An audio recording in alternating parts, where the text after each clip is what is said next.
Nous avons une démocratie profondément malade. lu ñu war a taxaw la parce que démocratie moo baax ci suñuy ëllëgu doom.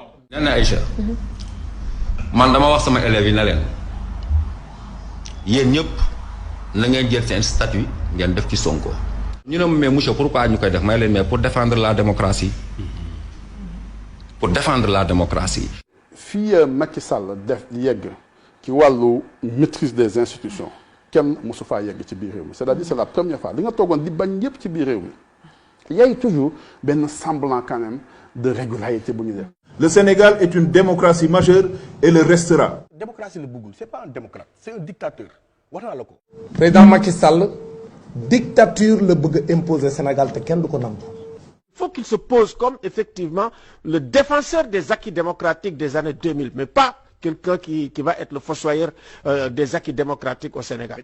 Nous sommes des combattants de la démocratie, nous sommes des militants de la dafa am ay acquis yi nga xamantene réew mi am na ko tàmbale ko ci ay mag ñi nga xamantene ñoo ko xeex yeneen génération topp ci ba loolu permettre Macky Sall yegsi au pouvoir loolu du ñu nangu ñu koy nax saayal ci ay yëfi naxas xandal. man maay mai septembre de Dior loolu la président Macky Sall wax kon nag ñun sénégalais yi dañoo war a am fulla parce que réew mi dénkuñu ko. pour mu teg boppam buur ñun président de la république lañ faloon 2012 mais gis nañ ni moom léegi buur la jàppee boppam. may wax ne man ànduma ak Ousmane Sonko idéologiquement. waruñu wax parce que dañu ànd ak moom wala ànduñu ak moom. parce que liñ nekk di xew nii tey moom la mais suba mën na nekk man mën na nekk keneen. Il faut qu'on fasse attention. ñu ñuy piste di ñu jàpp benn par benn parce que ñoom bu ñu paree ci Ousmane Sonko ci ñun ñii ci table bi lañuy jëm commencé ko ci ay Assane Karim ñun ñii. suñu wax daf leen di déranger. affaire bi dafa dépassé mbiru Ousmane Sonko. bu may défendre Ousmane Sonko sama bopp laa jëkk a défendre parce que dañ naan le prochain mooy kan Karim jiitu ñu indi Khalifa Sall Sonko bu ëllëgee kan la. ku fi taxaw nag dafa ne sa yoon nekku ci yaa ngi nax sa bopp bu paree ci kii dem ci kee bu paree ci kee dem ci kee dañuy jël benn par benn xeex ñun ñëpp mu tëj ñu ci kasa pour def li mu bëgg a def 2024 loolu la bëgg te kenn du ko fi may parce que moomul réew. Macky Sall li mu def lépp muy jàll ñu ne noppi su fekkee tey jël na Sonko éliminé ko ñu noppi ça veut dire que demain li waa ji doon wax quand Hitler est venu en Allemagne il a commencé par tuer les communistes ceux qui n'étaient pas des communistes n'ont pas réagi après les communistes il s'est tourné vers les chrétiens il les a tous massacrés personne n'a réagi bi mu paree il s'est tourné vers les juifs personne n'a réagi aujourd'hui am na loo xam ne nii jàll na fa Macky Sall il croit dur comme faire aujourd'hui que il peut faire taire ñëpp ñi nga xam ne ñooy européens loolu ñu ñëpp dañ ko war a bañ. pas au nom de Sonko mais au nom de la démocratie. dal na ci kaw Khalifa Sall dal ci kaw Karim Wade ñu seetaan ko. bu ñu bàyyee nag yu mel noonu di continuer mooy xoolal ci suñu kaw la jëm si. te balaa ñoo egg fii ñu jëm xam nga ñun nañu jóg gàttandu li nga xamante ni moo war a dox jëm ci ñun parce que bis bu excès suñu kaw dina metti trop. lii doxal réew mooy démocratie. Sénégal musul nekk pays de dictature pays de liberté mais fàttali saa yu dëkk bi tàkkee lu ci bëri ay problème démocratie la. Ousmane Sonko ndaw la boo xamante ne effectivement mu ngi taxawu en tant que opposant ni opposant war a taxawee di waxal askan wi di leen waxal li leen naqari. Ousmane Sonko représente le seul opposant crédible du moment. baatam buñ ko dogee mooy effectivement démocratie jeex na Sénégal. On ne le laissera pas faire ce qu'il veut de ce pays. L'arrestation d'un opposant symbolique peut mener à la déstabilisation de notre pays. La plupart des affaires qu'on a eues, les gens se disent écoutez, ça va se passer. Non. Sonko, c'est sérieux. Les enjeux politiques de la liquidation de Sonko sont énormes. Et c'est des dégâts énormes pour la démocratie sénégalaise. Qu'on le veuille ou non, c'est clair. Quelle que soit l'issue.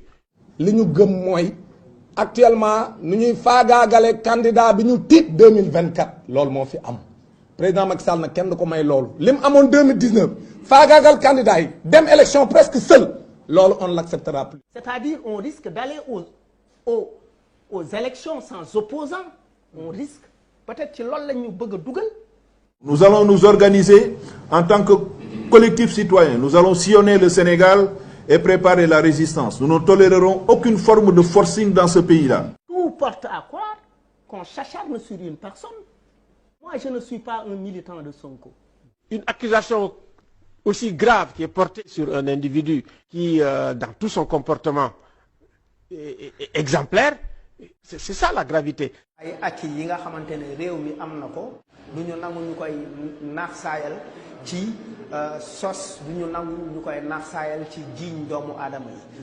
On ne peut pas régler la question de la succession démocratique par des voies ou des armes vraiment qui volent en dessous de la ceinture. Des armes non conventionnelles. Non conventionnelles. Boris a dit une démocratie souillée, mais vraiment c'est une démocratie souillée de ce point de vue-là.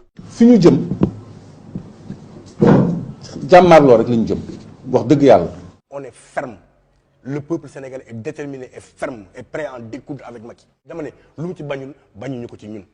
il faut pas ñuy raay wax bi wala ñuy sol ay gants wala ñu ciy sóoraale ku ñu topp incitation à ceci ou à cela parce que fi mu nekk nii ñun dañu agressé ci suñu liberté dañu agressé ci suñu démocratie. C'est-à-dire on a l'impression qu'on va vers le parti unique. Nous n'accepterons pas un retour au parti unique. Multipartisme gëm ko parti unique la gëm. duñu ko accepter. débat bi dootul ay débat xam-xam dootul ay débat démocratie dootul ay débat liberté débat defante la rapport de force moo jot. am na loo xamante ne ndaw ñi surtout waruñu ko seetaan. Personne n'acceptera ce qu'il veut faire. Donc nous appelons toutes les organisations de la société civile ñëpp ñu ànd nekk benn say au nom du peuple sénégalais. du ñu yóbbu réew mi fenn ba mu taxaw fa ak sénégalais yépp à partir de 2011 am lu fi bëggoon am lu mouvement bi ak ñeneen taxaw ci ba tey ñu toll fii nii ñu bëgg ñu delloo 60 ans ci ginnaaw. jeunesse bu Sénégal nañu xam ne caaxaan jeex na nañu xam ne fecc jeex na nañu xam ne tàllal loxo jeex na xare moo fi des xare. Il faut demander du courage à des gens qui ont contribué à la construction de la démocratie dans ce pays et des libertés fondamentales. Moi, je veux parler du président Niasse. Il faut reprendre le discours du président Niasse. Lorsqu'un chef d'État, pour des raisons politiques, fait s'abriter son parti derrière le parquet, donc derrière les services de l'État, pour poursuivre un adversaire politique, alors là, c'est grave. Il y a une dérive extrêmement grave. Et Maître Wade, malheureusement, se révèle ainsi. Et finalement, les reculs démocratiques. Ces gens, ils ont la responsabilité aujourd'hui, historique. Ils disent qu'ils restent loyaux au chef. Ce n'est pas une question d'être loyal au Sénégal. Il faut être loyal au Sénégal, loyal à sa constitution, loyal aussi à ses institutions. Et c'est ça qui peut nous sauver. li nga xamante ne moom la wolof Njaay di wax ne lii raam ci ñag bi la jëm balaa ñoo egg ci ñag bi ñu dogaale ko balaa muy egg ci ñag. loolu moo tax ñu sos kuréel bi ñuy wax le peuple di ci woo bépp mouvement citoyen boo xam ne pare nga taxawu Sénégal ci ay libertéem ci démocratie am ci ay valeurs yi nga xam ne moom la fi président Macky Sall fekk. Donc il nous faut travailler pour avoir une bonne représentation et de bons représentés. Ça veut dire aussi quand même une citoyenneté de qualité. Il faut que suñu bëggee changer ni ñuy amee exigence ci am une classe politique vertueuse noonu la ñu war a amee exigence pour avoir une citoyenneté vertueuse. Une citoyenneté responsable, une citoyenneté capacitaire qui est capable effectivement d'exercer son rôle de contrôle. Le rôle de contrôle, c'est l'opinion.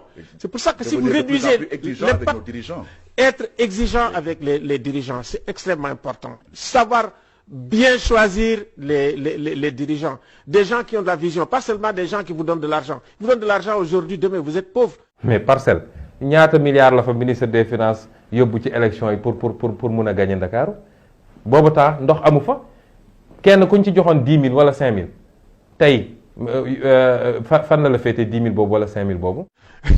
Donc je pense qu'il nous faut à la fois avoir une bonne représentation, il nous faut avoir un bon gouvernement, il nous faut avoir une véritable démocratie de l'exercice du pouvoir. C'est ça qui n'existe pas aujourd'hui. Ah oui, parce que le président il dit bon, j'ai le suffrage universel, tout est permis. Un système comme ça, c'est pas un système viable. Man, je ne souhaite pas que ma petite Véronique, ma petite Koumba, mon petit Ismaïla bëgguma bàyyi leen héritage u un Sénégal boo xamante ne effectivement démocratie dafa dellu ginnaaw.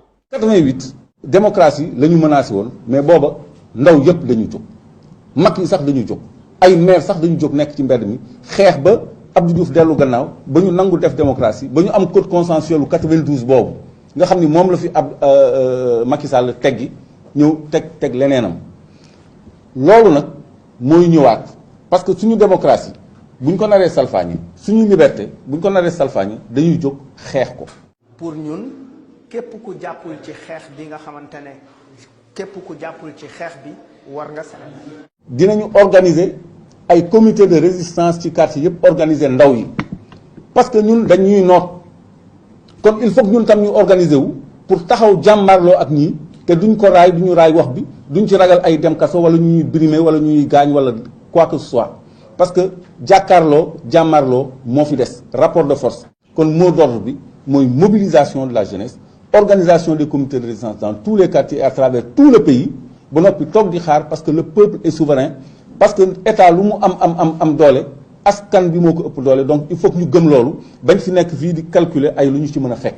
Sénégalais yi bu leen nax seen bopp te bàyyi layam ji ñun d'accord xam ne ñun kii ñu faloon président de la République pour mu defar sunum réew dafa jàppee boppam léegi buur te buur nag bu ko jàppee boppam dañoo war a taxaw jàmmaarloo ak moom leneen amu fi. moo tax ñu ni lii raam mënta continuer parce que moom dictature bi installé na ko mais léegi dafa nekk ci phase de consolidation maanaam képp kuy leader d'opinion noppil wala ma tëj la ci kaso bi na ñëpp noppi ma jaay leen doole ñun nag loolu duñ ko nangu.